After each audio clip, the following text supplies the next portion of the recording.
There's a riding habit that almost every new rider has that they don't know about. And in this video, I'm going to make you conscious of it and let you know why it's bad. And also, if you watch towards the end of this video, I'm going to teach you exactly how to avoid it. Tis the Pilot Rider here, and welcome back to another video. Now, for all of my videos, I draw on my experience as a flight instructor, and I aim to bring my experience of what I've learned through flying to the world of motorcycling. So now let's get into this habit. Have you ever felt yourself gripping something so tightly that you actually lose mobility and fluidness with what you're actually trying to do? I actually come across this all the time with new flight students. When I look at their hands on the controls, I can see them gripping so tightly that their knuckles go white. And because of that, in the aviation world, we call it white knuckling. So when a student does that, that's white knuckling the controls. Now, in the motorcycle world, this is called the death grip, and this is what we want to avoid at all costs. Now, all of us have done it at one point or another, especially when we were new to riding. And if you're in this phase and you're a newer rider, you probably do it, and maybe without even actually knowing it. Now, a tense grip locks the wrist and forearm, which means your inputs become jerky and imprecise instead of actually being smooth.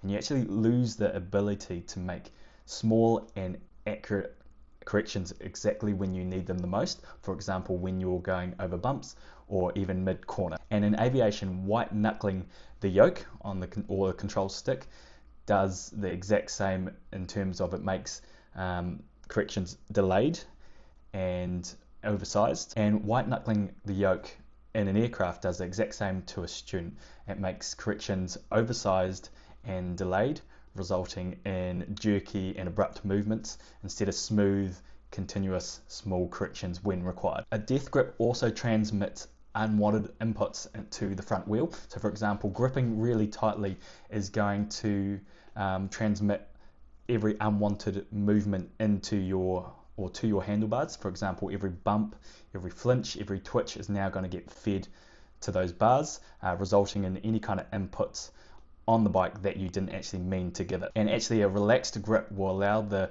bike's suspension and geometry to actually absorb all those small disturbances the way it's actually designed to absorb it, and instead of fighting you when you've got a death grip on the handlebars. It causes physical fatigue that compounds the problem. So forearm pump sets in fast when you're gripping really hard, and a fatigued grip is actually slower to react than a relaxed one. So the habit of feeling like you're actually in control when you are gripping tightly is actually worse along the total length of a ride compared to if you had a relaxed grip on the bars. And we all know that feeling when you're gripping something tightly, you feel like you have control, or it gives you more of a sense of control. But just remember, it's generally the opposite. You want to be able to relax, and relaxing is actually going to give you more control. Now, the death grip is actually a fear and a stress response, and not actually a conscious choice that riders actually do. And that's why you find most riders are not aware that they're actually doing it. So it's an instinctive tightening under like perceived threat. For example, if you're coming up to a really tight corner, you didn't know it was going to end up as tight as it is. You're going at a quick speed, or you're coming in hot to a corner, for example, or you're even in traffic.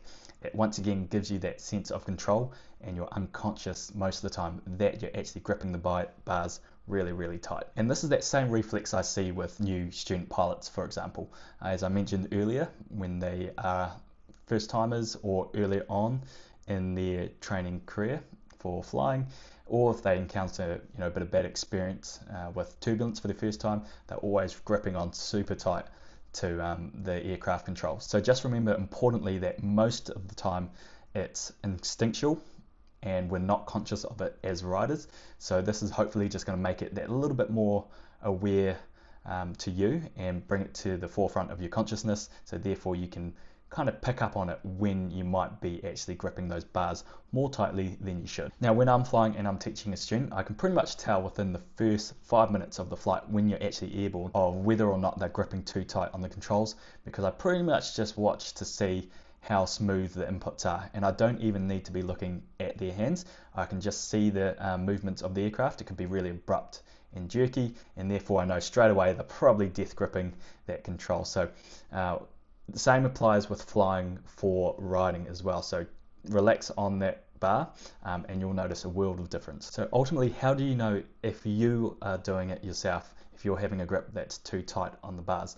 Well, number one, after short rides, you're probably going to notice that you're going to have forearm fatigue, and especially after a short ride, that shouldn't be occurring.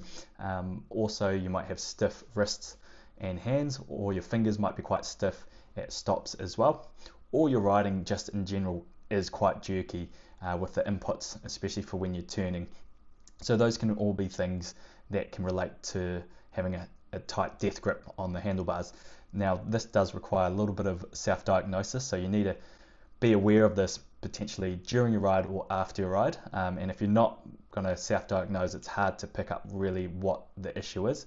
So make sure that you are making sure, okay, checking your wrist and your hands aren't sore, fingers aren't stiff, and you don't have forearm pump. For those that don't know what forearm pump is, it's pretty much when you have extreme fatigue in your forearm and it affects your fingers and your wrists, your hands. So I've had it myself before, and I can't move my fingers when I get forearm pump. It becomes so stiff and painful, like almost like it's rock hard and gonna explode right here, and pretty much I lose any kind of gripping from my hand, gripping sensation. I can't actually physically grip. It can be pretty bad, and people can experience forearm pump in various different degrees as well. There's also surgery that people get to eliminate it, and this is quite common with actually motorcycle racers and motocross riders as well.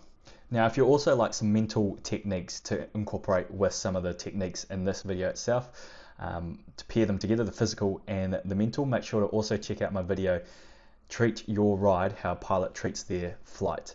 Now, that is going to give you just a list of items that I use personally before I go to ride, and if you can incorporate those along with this, you're going to become a better rider straight away, and also a lot safer as well.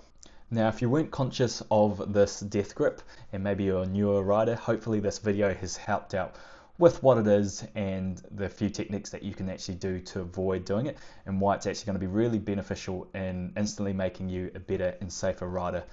So make sure to use these techniques, practice them, and if you've got anything else that you want to know about, maybe especially from me in the aviation world and what I can bring to motorcycling, feel free to chuck it in the comments below. I'm happy to do any kind of video request as well if it will help other people. But if you haven't already, make sure to subscribe to my channel, help support me, help grow this channel if you like the content that I'm giving, and we'll see you all on the next video. Thanks for watching, and see you later. Oh, and before I leave and cut the video off, make sure you download my 6-step pre-ride checklist, which you can see. You can find the link in the description below. This is the checklist that I've converted and adapted from aviation into motorcycling, which I use also before I go on every ride. So make sure to check that out below. It's free. Just chuck your email in, and then you can have it and see what you think of it. Catch you later.